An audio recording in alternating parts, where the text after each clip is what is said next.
something about her again? It's not funny, Alara. Oh, what a cuckoo dream. What's even more cuckoo are the negative reviews this game has received. And the fact that this guy is sleeping next to this scantily clad elf chick on a daily basis, yet he spends his nights dreaming about some other woman in his dreams. I mean, wake up, tough guy. The lovely lady right next to you has pointy ears. You know what they say about girls with pointy ears? They're very good in bedlam brawling. This is Hunted, the Demon's Forge, for the PlayStation 3. It's an omen, Alara. We have to see what's in there. You know me. I'm always happy to open strange doors with screaming faces carved above them.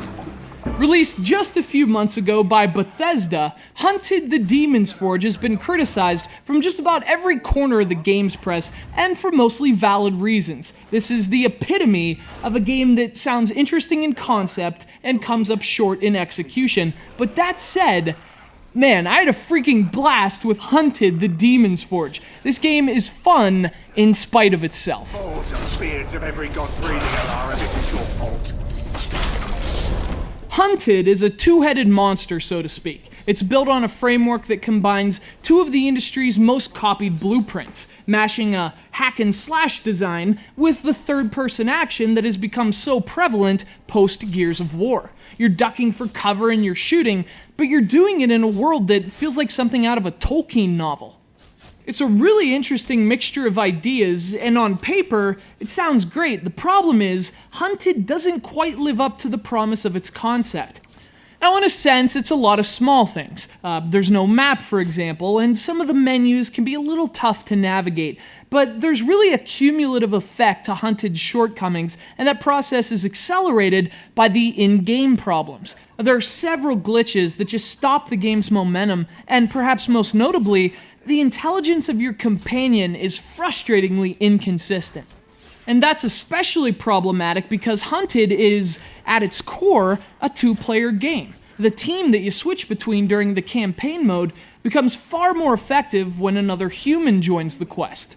In fact, Hunted shines brightest in its cooperative play, and that's partly because the two characters are actually very different. Ilara is skilled with the bow, and Karak is a bruiser who excels at close range. The abilities of the two really highlight the dual design elements at work in Hunted, one bringing out the third-person shoot-and-cover elements, and the other highlighting the hack-and-slash.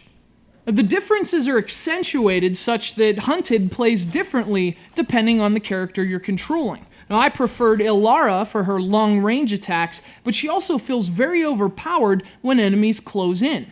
And meanwhile, your teammate just rushes foes head-on, and that dynamic plays out really well in the gameplay. So mostly, I covered his back, putting arrows between his enemy's eyes from a distance and picking off those who would try to ambush him.